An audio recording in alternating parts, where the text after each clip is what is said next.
हम अपनी ज़िंदगी के मकसद को कैसे पहचानें? ठीक है, बहुत अच्छा सवाल है। इसके लिए आपको एक काम करना होगा। स्टार्टिंग पॉइंट इसका है सेल्फ एनालिसिस। किसी पेपर के ऊपर सबसे कीमती काम जो आप कर सकते हैं उसका नाम है सेल्फ एनालिसिस। किसी पेपर के ऊपर आप पूरी ज़िंदगी में इससे ज़्यादा कीमती काम नहीं कर सकते।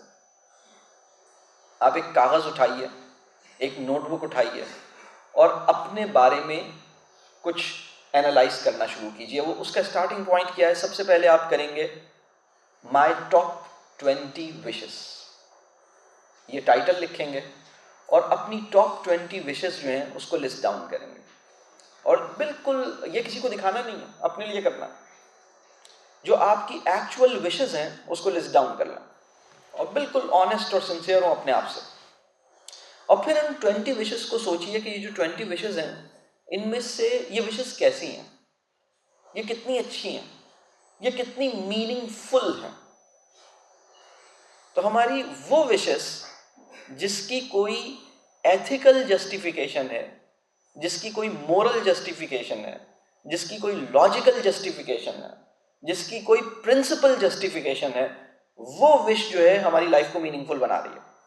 और हमारी वो विश जिसकी कोई प्रिंसिपल जस्टिफिकेशन नहीं है, प्रिंसिपल जस्टिफिकेशन का मतलब ये है कि ये आपकी ख्वाहिश है, इस ख्वाहिश के पीछे कोई उसूल है, इस ख्वाहिश के पीछे कोई इखलाकी वजह है, इस ख्वाहिश के पीछे कोई लॉजिक है, इस ख्वाहिश के पीछे कोई बहुत खूबसूरत ख्याल है।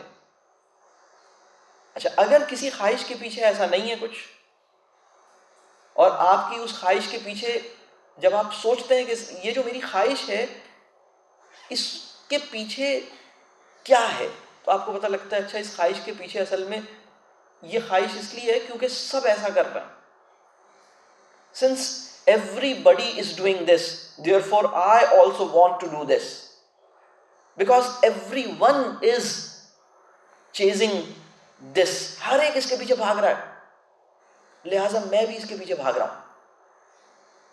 बहुत सारी ख्वाहिशात के पीछे वजह कोई नहीं मिलेगी, उन ख्वाहिशात को अपनी लाइफ से निकालना पड़ेगा। तो बाज़ स्कॉलर्स कहते हैं कि दिल में किसी बड़े कॉज की जुस्तजू इसलिए पैदा नहीं होती क्योंकि दिल में पहले से छोटे छोटे कॉजेस की जुस्तजू भरी हुई होती है। पहले उसको ऑफलोड करना पड़ता है। जो भरा हुआ है ना दिल में, उसको निकाल के बाहर रखना होता है, फिर कोई अच्छी सी चीज़ दिल में दाखिल होती है। तो एक सेल्फ एनालिसिस का स्टार्टिंग पॉइंट है कि आप अपनी टॉप 20 विशेस लिखें और उसको इवैल्यूएट करें। दूसरा स्टेप इसका यह है कि आप अपनी टॉप 20 वरीज लिखें। वरीज, इनको मैं कहता हूँ 2 W's। किसी भी इंसान का जो अंदर है ना, अंदर इनर सेल्फ, इसका आप किसी भी ज़बान में आप कहें, ये एक्सरे कह लें, CT स्कैन कह लें, MRI कह लें, कुछ भी कह लें आप मेडिकल की ज़बान में आप, तो जो हमारी अंदर से हमारी जो सेल्फ है ना, अगर किसी बंदे को उसका स्कैन चाहिए हो ना तो वो 2 W's से निकलता है, विशेस एंड वरीज।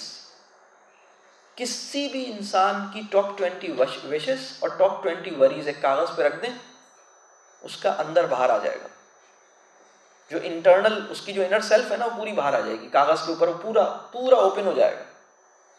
ये इंसान एक्चुअली यही है। हमारी जो विशेस यानी हमारी ख्वाहिशात और हमारी वरीज जो हमारी परेशानियाँ हैं, जिसे हम तफक्कुरात, परेशानियाँ जो आपको बॉदर करती हैं, जिसकी वजह से आप हर वक्त सोचते रहते हैं, डिस्टर्ब रहते हैं, वो सारी आप निकाल के रख दें। वो आप एक्चुअली आपके अंदर यही भरा हुआ है। तो स्टार्टिंग पॉइंट है सेल्फ एनालिसिस, और सेल्फ एनालिसिस के अंदर पार्ट 1 विशेस, उसको देखें। फिर वरीज, आपको क्या क्या बात परेशान करती है सबको लिखें। कुछ परेशानियां बड़ी मुबारक होती हैं, कुछ परेशानियां हमारे लिए अच्छी नहीं होती। आपने देखना है कि मेरी परेशानी जो है वो कितनी अच्छी परेशानी है। अब विशेस भी अच्छी भी हो सकती हैं, बुरी भी हो सकती हैं। विशेस जो है मटीरियलिस्टिक भी हो सकती हैं, नॉन मटीरियलिस्टिक भी हो सकती हैं। अगर आपको ये परेशानी रहती है कि भाई मैं अपने टाइम को ठीक से मैनेज नहीं कर रहा और मुझे अपना टाइम ठीक से मैनेज करना चाहिए, तो ये अच्छी परेशानी है।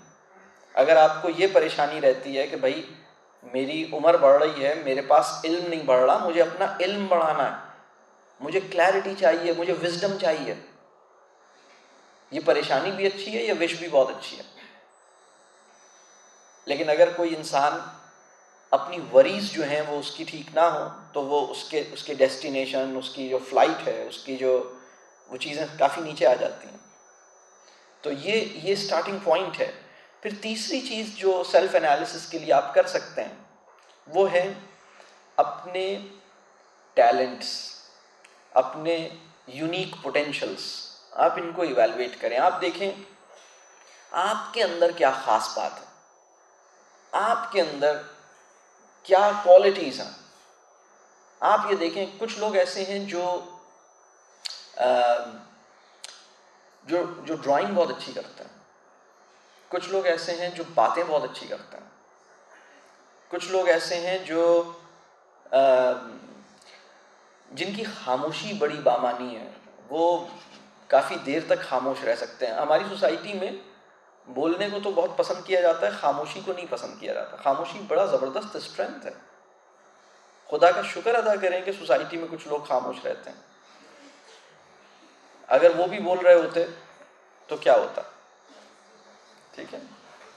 कुछ लोगों की खामोशी बहुत से लोगों के बोलने से ज़्यादा बामानी होती है। तो आप देखिए कि आपकी स्ट्रेंथ क्या है। अगर आप अपनी भूख को टॉलरेट कर सकते हैं तो ये आपकी स्ट्रेंथ है। अगर आपके अंदर टॉलरेंस फॉर पेन मौजूद है, आप थोड़े से दर्द में फौरन पैनाडोल या पोन्स्टॉन की तरफ हाथ नहीं बढ़ाते। आप कहते हैं I will bear it, I will see. मैं अपने आप को इतना ज़्यादा कंपाउंड डिपेंडेंट नहीं बनाना चाहता। तो ये आपकी स्ट्रेंथ है। तो आपने देखना है कि आपके टैलेंट्स क्या हैं, आपकी स्ट्रेंथ्स क्या हैं, आपके यूनिक पोटेंशियल्स क्या हैं। आपके अंदर कोई ख़ास बात है तो वो क्या है, अपने अंदर की ख़ास बात तलाश कीजिए। जब आप ये काम करेंगे, इंशाअल्लाह ताला उसके नतीजे में आपकी लाइफ के जो पर्पस है ना, वो इनकी मदद से निकल के आएगा कि मेरी ख्वाहिशात बहुत अच्छी होनी चाहिए, मेरी फालतू की और फजूल सी जो वरीज़ हैं उससे मुझे अपने आप को बचाना चाहिए, वर्थ वाइल वरी में मुझे अपने आप को डालना चाहिए, एक ज़्यादा अच्छी किस्म की ख्वाहिश अपनी बनानी चाहिए, और फिर मुझे अपने पोटेंशियल्स, अपने टैलेंट्स को रियलाइज़ करते हुए मुझे उसी डायरेक्शन में एक ऐसी सिमत में अपने मकसद को बनाना चाहिए जिसमें मेरे टैलेंट्स भी यूटिलाइज हों और मुझे सेटिस्फैक्शन भी मिले। एक और चीज़ जिससे हम अपनी लाइफ को, वो जो मकसद जिसकी हम बात कर रहे थे, अपना सेंस ऑफ पर्पस कैसे तलाश करें, सिर्फ अपने लिए नहीं सोचें। सोचने का ना सबसे छोटा हिस्सा ये है कि इंसान अपने लिए सोचे। बल्कि मैं अगर एक और चीज़, कुछ लोग क्या करते हैं, अपने लिए भी अपनी होलिस्टिक सेल्फ के लिए नहीं सोचते, अपने टोटल सेल्फ में से सिर्फ एक एस्पेक्ट के लिए सोचते हैं जिसका नाम है बॉडी।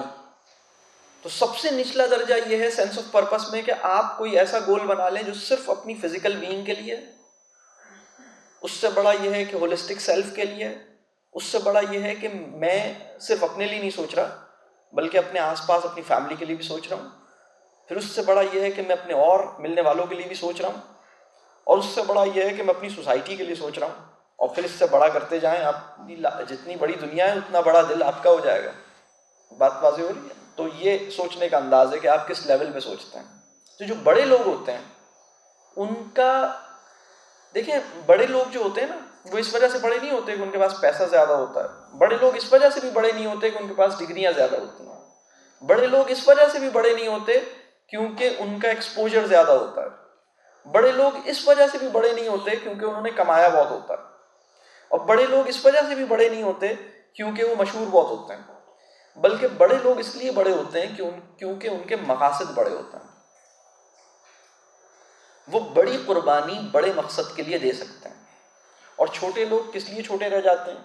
इसलिए कि वो बहुत छोटी चीज़ों के लिए अपने आप को कुर्बान कर देते हैं, छोटी सी चीज़ के लिए कुर्बान हो जाते हैं, छोटी सी चीज़ के लिए अपने आप को खपा देते हैं। बड़े लोग इसलिए बड़े होते हैं क्योंकि उनके मकासद बड़े होते हैं, बहुत बड़े मकासद होते हैं। तो ये इसको कभी हमें सोचना चाहिए कि ये चीज़ क्या है।